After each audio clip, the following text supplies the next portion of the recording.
खबरें जो आपको सीधे जोड़ती हैं हमसे, जिनका आपकी जिंदगी पर होता है सीधा असर। खबरों की वही तस्वीर, बिना बदले बिना डरे, जज्बा सच का लिए, सच दिखाते हैं। लाडकई भेरुंडा सीहोर सोयाबीन खरीदी उपार्जन का कार्य 25 नवंबर से प्रारंभ। कई केंद्रों पर नहीं हो रही तुलाई, किसान हो रहे परेशान, जवाबर लापता। भेरुंडा शासन द्वारा समर्थन मूल्य पर खरीफ उपार्जन के लिए भेरुंडा क्षेत्र में जो खरीदी केंद्र बनाया गया है, जिसमें खरीफ सोयाबीन की फसल का उपार्जन होना है, जिसको लेकर किसानों द्वारा अपनी फसल बेचने के लिए खरीदी केंद्र पर ट्रैक्टर ट्रॉली लेकर किसान पहुँच रहे हैं। लेकिन कई खरीदी केंद्र ऐसे हैं जिन पर तुलाई का काम बंद है। वहीं जानकारी के अनुसार ग्राम लाड़कुई भौदाकुई के बीच तुलाई कार्य अरिहंत में हाउस पर उपार्जन का काम बंद होने से किसान परेशान है। किसानों का कहना है सुबह 5 बजे से लाइन में खड़े हैं, लेकिन सोयाबीन की तुलाई नहीं किया जा रहा। वहीं जब इस बात की जानकारी दी के लिए समिति लाड़कुई कार्यालय गए तो कार्यालय में तल्ला लटका नजर आया। फोन पर बात करने पर समिति प्रबंधक का कहना है कि मजदूरों के अभाव में खरीदी नहीं हो पा रही है। क्षेत्र में मजदूरों की कमी है, जिसके चलते उपार्जन केंद्रों में तुलाई के लिए मजदूर नहीं मिल रहे हैं, जिसके चलते तो तुलाई बंद है। किसानों का तुलाई के लिए मैसेज आने पर किसान ट्रैक्टर ट्रालियां लेकर उपार्जन केंद्र पहुंच रहे हैं, लेकिन तुलाई बंद होने से किसने को परेशानी का सामना करना पड़ रहा है। इस बार 7 वोट से कैसे रह गए?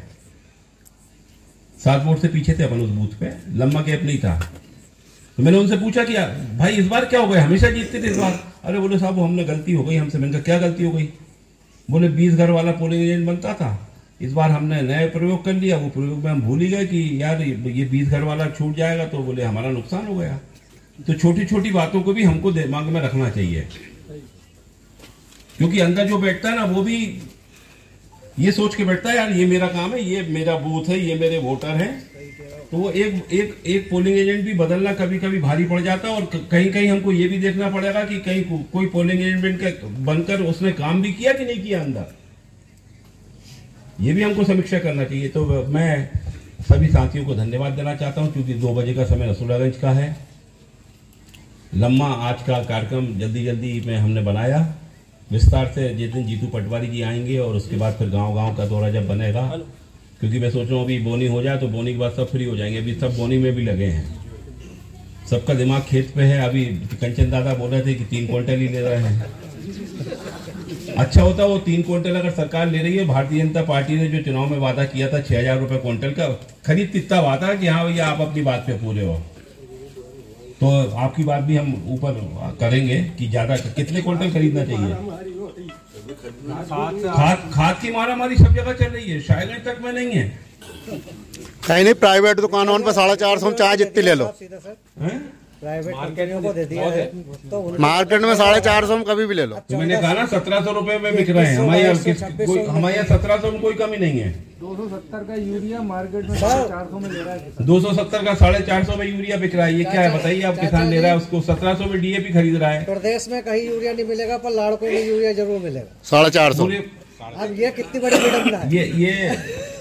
ये समझ लीजिए यहाँ से चारों तरफ सप्लाई कर रहे होंगे और उसके पीछे भी। तो मैं आज के इस अवसर पर आप सबको धन्यवाद देना चाहता हूँ और विश्वास दिलाना चाहता हूँ इन 2 पंक्तियों के साथ। अभी कोई सुना रहा था मुझे, तो मैंने कहा कि अब उसमें ज्यादा कुछ नहीं कहना, मैं दूसरी 2 पंक्तियां सुना देता हूँ कि तलवार गिरी मयार नहीं, तलवार गिरी मयार नहीं, मैदान में हूं हारा नहीं। भाई ये बात ध्यान रख लेना आप। भले अपने हाथ से तलवार गिर गई, लेकिन उसका खोखा तो हाथ में है ना। डर का वही काफी है, डर वही वो अपन तलवार गिरी है मयार नहीं, मैदान में हूं हारा नहीं। इस हार की भावना को आप अपने मन से निकाल दीजिए। ये सबकी तरफ से था, आप इस भावना को निकाल दीजिए। नए सिरे से कांग्रेस को हमको पूरे क्षेत्र में गांव तक बनाना है। पन्ना प्रभारी तक हमको जाना है। जो पोलिंग एजेंट बने थे उनकी सूची बना के रखिए। मुझे वो सारी सूचियां चाहिए कि कौन कौन पोलिंग एजेंट बने थे, कौन कौन पोलिंग के प्रभारी हैं हमारे, उसकी सूची बनाकर हम आने वाले समय के अंदर ऐसी व्यवस्था बनाएंगे कि वो सब कुछ पहले से तैयार रहे और वो वोट गिनना तक सीख जाए। और सबकी जेब में डायरी रखकर उस पर लिखवाने का काम भी हमको अपने कार्यकर्ताओं से करवाना पड़ेगा। मुझे अभी किसी ने कुछ कहा तो मैंने लिख लिया। कहीं कोई मिल गया था, कोई मिल गए बड़वानी के थे, बोले साहब मैं बड़वानी का कांग्रेस का कार्यकर्ता हूँ, बारेला समाज के, मैंने लिख लिया उनका नाम। मैंने कहा यार इनकी, क्योंकि अपने यहाँ सब उस तरफ के लोग आए हैं, तो ऐसा कुछ हो तो आप भी अपनी डायरी में लिख लिया करो। मैंने तो अपनी डायरी में लिख दिया। तो ये छोटी छोटी चीजें हमको सुधार करना पड़ेगी। इस चुनाव के परिणाम से मैं मतलब यही कह सकता हूँ कि जो हुआ सो हुआ, निराशा छोड़िए, फिर जोश के साथ हमको आगे बढ़ना है। बहुत बहुत धन्यवाद। साथियों ने कही, मैंने सब नोट करी। मैं आपसे आज इस अवसर पर यह जरूर कहना चाहता हूं कि अब हमको एक नए सिरे से लड़ाई की तैयारी करना पड़ेगी। हम लोग परिवार में जरूर बैठे हैं, लेकिन हमको अब तैयारी करना पड़ेगी बिल्ली के गले में घंटी बांधने की। जो भारतीय जनता पार्टी ने इस प्रदेश की जनता से वादे किए तो उसको पूरा कराने के लिए उसकी शुरुआत हमको करना पड़ेगी बुधनी से, कि सरकारी खरीद गेहूं की 2700 में हो। अगर भारतीय जनता पार्टी ने लाडली बहना से कहा था कि हम 3000 देंगे, लाडली बहनों को घर देंगे, उसकी शुरुआत हमको बुधनी विधानसभा से करना चाहिए। हमको आज इस बात को भी प्रचारित और हकीकत को सामने लाना चाहिए कि आज भी बुधनी विधानसभा क्षेत्र में किसान 2700 में डीएपी खरीद रहा है। हाहाकार मचा हुआ है। हमको इस बात पर भी गौर करना चाहिए कि हम इस पूरे प्रदेश में अनुसूचित जाति, जनजाति, सवर्ण, पिछड़ा वर्ग, अल्पसंख्यक भाई, इनके जो संविधान में इनके अधिकार निहित है, उनका सबसे ज्यादा अगर कहीं पालन नहीं हो रहा तो वो मध्य प्रदेश है। इतने सालों से सरकारी नौकरियां नहीं खोली, किसका नुकसान हुआ? आज अगर आप एजेंसियों के माध्यम से काम करवा रहे हैं, तहसील के सामने आपने लोक सेवा केंद्र बना दिया, निजी हाथ में दे दिया। अगर वो इस लोक सेवा केंद्र अगर सरकार चला रही होती तो कम से कम आरक्षण के माध्यम से कोई बच्चा तो लगता। पूरे परिवार आज पूरे क्षेत्र में चले जाओ, पूरे प्रदेश में चले जाओ, माता पिताओं ने अपने बच्चों को पढ़ाने के लिए सब कुछ करा, लेकिन आज अगर देखा जाए तो बेरोजगारी में मध्य प्रदेश मुझे लगता है कि देश में 1 नंबर पे होगा।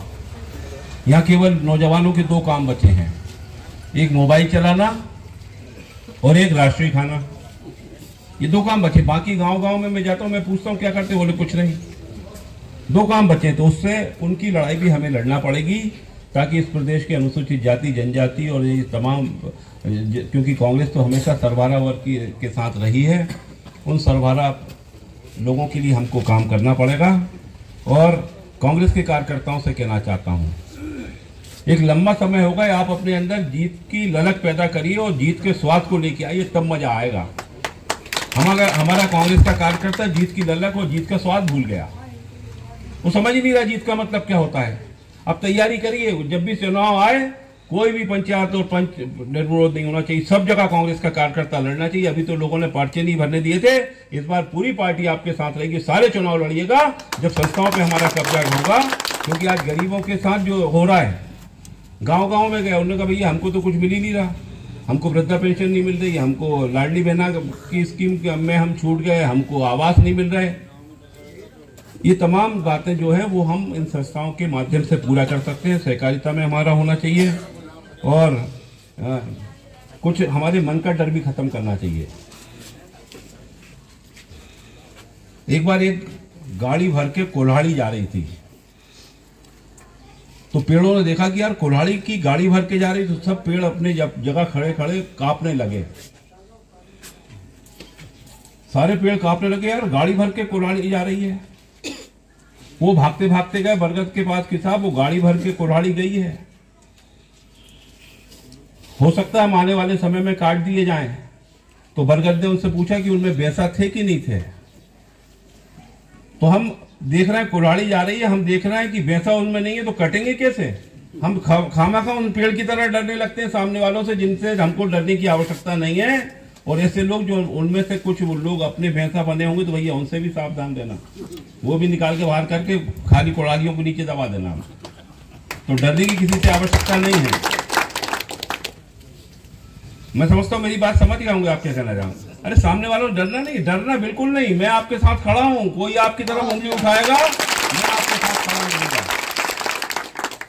और क्षेत्र के साथ भेदभाव भी नहीं होने देंगे।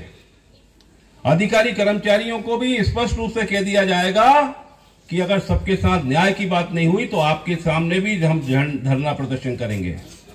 बहुत जल्दी नसरुल्लागंज के अंदर हम लोग कार्य योजना बना रहे हैं। अभी जीतू पटवारी जी भी अभी आने वाले 7-8 दिन के अंदर, उनको भी हमने कहा एक बार आप भी आ जाइए, एक बार सबका धन्यवाद हम उनका करें। तो जीतू पटवारी जी भी 5-7 दिन के अंदर अपने क्षेत्र में आएंगे। हम लोगों ने एक कार्य योजना बनाई है जिसमें हम एक बहुत बड़ा लाडली बहना का सम्मेलन करेंगे नसरुल्लागंज के अंदर। गांव-गांव से लाडली बहनों से फॉर्म भरवाएंगे, गांव-गांव से गाड़ियों से उनसे कहेंगे अपनी अपनी गाड़ी लगाइए और खुद आप नसरुल्लागंज आइए और 3000 की मांग करिए। ये बात हम लोग बहुत जल्दी नसरुल्लागंज से फाइनल करेंगे। को एक जगह रोक लिया और 6 बजे वहां की पोटियां बंद करवा दी, नहीं तो 9 बजे तक और पेटियां बंद चलती तो कम से कम 3000-4000 वोट का गड्ढा अपन को और हो जाता।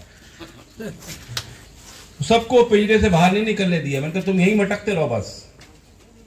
और आप पूरा रिजल्ट उठा के देखिए, 12 पोलिंग आपको ऐसी मिल जाएगी जो 80 के आसपास खड़ी मिलेगी। उसमें उस जगह की भी है जहां उन्होंने वोट ठोकी थी। तो 2-3 हजार वोट का अगर मैं वहां नहीं रोकता तो वो बीमारियां और आगे बढ़ती, वो बुद्धि तरफ आती और आगे आती और परेशानी होती। लेकिन जो खुला तांडव हमने देखा, ऐसा आज तक का चुनाव अपने क्षेत्र में कभी हुआ नहीं। मैं आज के इस अवसर पर,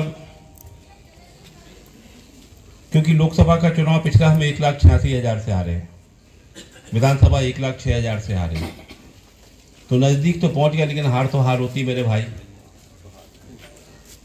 और मुझे भी जब पार्टी ने कहा था कि आपको लड़ना है, मन मेरा बिल्कुल नहीं था, लेकिन मैंने कहा यार अगर कांग्रेस खड़ी हो जाए एक बार तो पूरे प्रदेश में जलजला हो जाएगा। वो मैं नहीं कर पाया, उसके लिए मैं आपसे माफी चाहता हूँ। सारी गलती मेरी है, आप लोगों की कोई गलती नहीं है। आप लोगों ने खूब साथ दिया, खूब जम के साथ दिया, खूब समर्थन दिया। उठा के देख लो आप, बुधनी 213 से अपन हारे, बख्तरा अपन 3500 से जीते,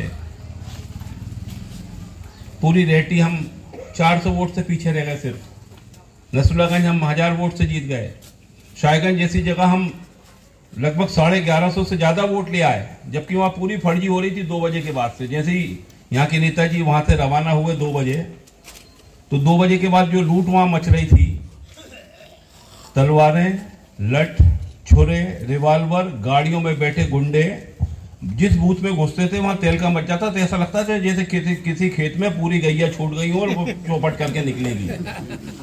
उसके बाद भी हमारा कार्यकर्ता डटा रहा, लड़ता रहा। उनकी सोचो आप कि जो लठ, तलवार, छुरे, रिवाल्वर देख रहे थे, उसके बाद भी डरे नहीं। मैंने कल बख्तरा की सभा हुई थी, बहुत बड़ी कल आभार सभा थी बख्तरा में। कुछ घाव दिए हैं इस चुनाव ने, और मैंने भी कहा उन घाव को मैं सूखने नहीं दूंगा, चिंता मत करो। लोग कितना सूख रहे, मैंने कहा इसको जिंदा रखेंगे इन घाव को, उनको भी अपन जिंदा रखेंगे घाव को, घाव सूखेंगे नहीं। क्योंकि अगर सब कुछ भूल जाए तो फिर अगले चुनाव की तैयारी कैसे करेंगे। मुझसे लोगों ने कहा ये होना चाहिए, वो होना चाहिए, लठ लड़ाई होना चाहिए। मैंने कहा लठ लड़ाई में हमारा सुहागपुर में पुष्पराज पटेल बेचारे 600 वोट से हार गए थे। हमने कहा बिल्कुल जरूरत नहीं लठ लड़ाई, चुनाव में तो अपन वोटिंग की लड़ाई लड़े, बहुत ज्यादा मजेदार काम है। और ना लोगों को अपन के कहावत है ना कि दुश्मन को भी अदालत और अस्पताल का रास्ता मत बताओ। तो हमने भी कहा 40-50 बच्चे बेचारे जिंदगी भर अस्पताल में, अदालत में खड़े रहे कि कोई नौकरी में जाना चाहेगा, कुछ जाना। मैंने कहा सब कुछ छोड़ो, सबको माफ करो। तो भैया मैंने तो सबको माफ कर दिया, लेकिन जख्म नहीं सूखने दूंगा। मैं आज के इस अवसर पर यह जरूर कह सकता कि हमने सेंधमारी तो कर दी जनता पार्टी की इस पूरी बड़ी जीत में, लेकिन वो सेंधमारी पूरी करके आप लोग मानिएगा तब अपना काम मध्य प्रदेश में सफल होगा। हम लोग अपने अपने, मैंने पहले निवेदन किया था कि हम अपने अपनी पोलिंग की समीक्षा जरूर करें, क्योंकि अगर पोलिंग की समीक्षा हम नहीं करेंगे तो फिर हम अपनी बात से दूर हो जाएंगे। हम कहां सफल नहीं हो पाए, कहां हमसे चूक हो गई, कहां हम सुधार कर सकते थे, कहां हमने, क्योंकि नेताजी ने बिल्कुल सही बात कहा मेरी हिम्मत नहीं थी चुनाव लड़ने की। कितने चुनाव लड़े हैं भाई अकेले। और भारतीय जनता पार्टी जिस हिसाब से चुनाव लड़ रही है, दारू, पैसा, पेट्रोल की पर्चियां जिनने लिए होंगे, अब कितने दिन उनकी दारू चलने वाली है, कितने दिन उनकी पेट्रोल की पर्चियां चलने वाली है, कितने दिन पैसा चलने वाला है।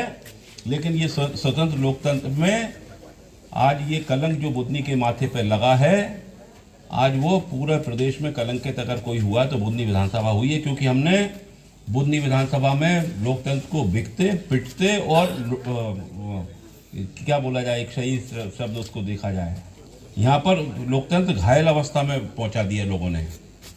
तो बदनामी तो बुधनी विधानसभा की होती है, नसरुल्लागंज क्षेत्र की होती है, लालकुई क्षेत्र की होती है। हमको उससे बचने की आवश्यकता है, क्योंकि लाडली बहना से कुछ ना कुछ नुकसान हमको हुआ होगा, कुछ ना कुछ तो हुआ होगा।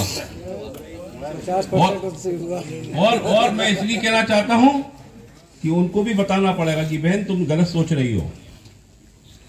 ये योजना जो है, अब भारतीय जनता पार्टी जैसे महाराष्ट्र में जीती ना, उन्होंने कहा भैया लाडली बहना ने वहां भी जिता दी।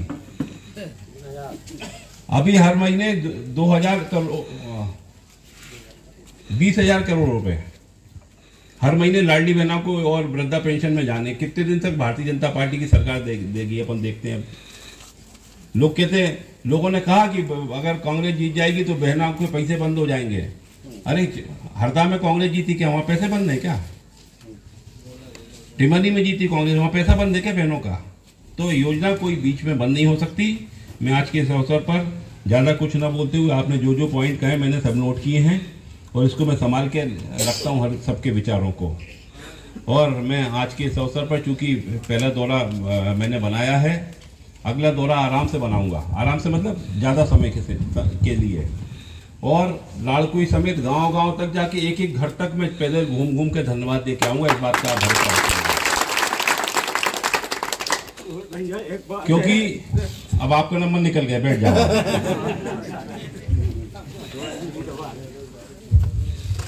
सोयाबीन भी 6,000 खरीदे, वही कह रहे ना। मैं उन तमाम मतदान केंद्र के मतदाताओं को और हमारे कार्यकर्ताओं को धन्यवाद देना चाहता हूं, जहां से कांग्रेस को जिता के लिए जोरदार ताली बजाकर हम उनका सम्मान कर रहे हैं। अनेक मतदान केंद्र ऐसे रहे हैं, अनेक मतदान केंद्र, पूरा लालकुई भी अपन जीते हैं। लालकुई के लोगों के लिए भी ताली बजाई भाई, बहुत बड़ा एक हमारा संघर्ष था, लालकुई में भी कम नहीं था। तरह तरह की आपत्ति, विपत्तियां, संघर्ष जो लालकुई के लोगों ने किया है, निश्चित रूप से वो सब बधाई के पात्र हैं। और आसपास के लोग जहां मतदान केंद्र जीते हैं वो बधाई के पात्र हैं, उनको मैं धन्यवाद देना चाहता हूं, वहां के मतदाताओं को धन्यवाद देना चाहता हूं। और जहां हम सफल नहीं हो पाए, निराश होने की आवश्यकता नहीं है। जोरदार ताली आप लोगों के लिए भी बजाई है। निराश होने की बिल्कुल आवश्यकता नहीं है। सबक लेकर अपन को फिर आगे, क्योंकि अपन ने ठोकर खा के गिर गए हैं, समझ लो। अब समझिए, लक्ष्य तय करिए, कितने नंबर लाना है, कहां तक हमें जाना है, उसका लक्ष्य तय करिए। जो कार्यकर्ता अपना लक्ष्य बना लेता है वो हमेशा उस लक्ष्य तक पहुंच जाता है। और जो कार्यकर्ता आखिरी तक ये कह सकता है अरे देख लेंगे, हो जाएगा, सब कर लेंगे, भैया, वो ही हमेशा असफल होता है। इसलिए आने वाले समय के अंदर आप चुनाव में लक्ष्य बनाना सीखिए, मतदाता सूची पढ़ना सीखिए, पन्ना प्रभारी बनाना सीखिए, और साथ साथ सीखिए कि हमें बाहर से मतलब नहीं, हमें अपनी पहचान अपने मतदान केंद्र पर जितानी है, दिखानी है। तो हमारी पहचान अपना मतदान केंद्र है। छोटे छोटे कार्यकर्ताओं ने अपना मतदान केंद्र निकाल दिया। समीक्षा करो, हम में से बड़े बड़े नेता जो कहते हैं उनमें से कितने लोग निकाल पाए होंगे। समीक्षा करना चाहिए, लक्ष्य तय करना चाहिए, निगाह रखना चाहिए। तो ये आगे आने वाले समय के लिए है। ये कोई इसको आप अन्यथा मत लीजिएगा मेरी बात को, लेकिन ये बात मैंने इसलिए आज कही कि अभी अपन गरम गरम में अपन को समझ में आ जाएगा। नहीं तो अगर आप लिखेंगे नहीं ना, जैसे मैंने लिख लिया, किसने क्या कहा मेरे पास लिखा हुआ है, गोपाल भाई ने क्या कहा, रहमत भाई ने क्या कहा, सैयद भाई ने क्या कहा, मोहन दादा ने क्या कहा, खास बात मैंने लिख ली उसमें, तो मुझे याद रहेगा कि आपने मुझे ये कहा था उस मीटिंग के अंदर, ये मैं उसका पालन कर रहा हूँ, या यहाँ पर अपने लोगों को इस बात के जानकारी देनी है। तो मैं आप सबको धन्यवाद देना चाह रहा हूँ। अगला दौरा पूरे क्षेत्र का एक एक घर तक जाने का प्रयास राजकुमार पटेल करेगा। और अभी किसी ने कहा था अगले चुनाव में कांग्रेस पूरे प्रदेश में जीते, उसके लिए मुझसे जो बन पड़ेगा मैं चारों तरफ दौड़ दौड़ के करूंगा। मैंने बोल दिया अभी, मैंने कहा भैया मेरा तो जो है अभी संघर्ष का दौर, वो तो अब मैं दूसरे हिसाब से उसको ढालूंगा, लेकिन आप ये मान के चलिएगा कि आने वाला समय जो है उसको बदलने के लिए हमें अभी से जागना होगा। कई मतदान केंद्रों पर समीक्षा की आवश्यकता ज्यादा है, और जो जीते हैं वहां भैया और देखना अपने बचे रहे आने वाले समय में, क्योंकि वो भी समीक्षा करेंगे। 136 पोलिंग जीते हैं अपन, हैं 138 जीते हैं, तो वो भी समीक्षा करेंगे, और जितने अपन नहीं जीते अपन भी समीक्षा करेंगे एक एक पोलिंग वालों से। अभी मैंने चुनाव के समय जो कहा था ना कि अपनी अपनी डायरी लिखिएगा, तो वो डायरी जरूर आप अभी लिख लेना, गरम गरम में याद रहेगा किसने अच्छा काम किया, कहाँ अपन से सुधार की आवश्यकता हो सकती, कहाँ अपन सुधार सकते थे। मैंने अभी किसी से पूछा, आज लाड़कुई में आपका दौरा है। देखिए, ब्लॉक कांग्रेस कमेटी लाड़कुई द्वारा आज कार्यकर्ताओं और मतदाताओं के प्रति आभार की बैठक रखी गई थी। तो आज हम सब लोगों ने इकट्ठा होकर सामूहिक रूप से पूरे बुधनी विधानसभा क्षेत्र के लाड़कुई ब्लॉक के हर मतदान केंद्र के कार्यकर्ताओं के माध्यम से जनता का आभार व्यक्त किया है। जनता ने हमें अच्छा सहयोग किया है, हमें विपक्ष की भूमिका मिली है, और हम विपक्ष में रहते हुए जनता की आवाज़ को बुलंद करते हुए इस क्षेत्र के भलाई में जो भी हमारा योगदान होगा वो हम देते रहेंगे। कांटे की टक्कर रही भाई साहब, चूक कहाँ हुआ? देखिए, जनता और सरकार के बीच में चुनाव था, जनता हार गई, सरकार जीत गई।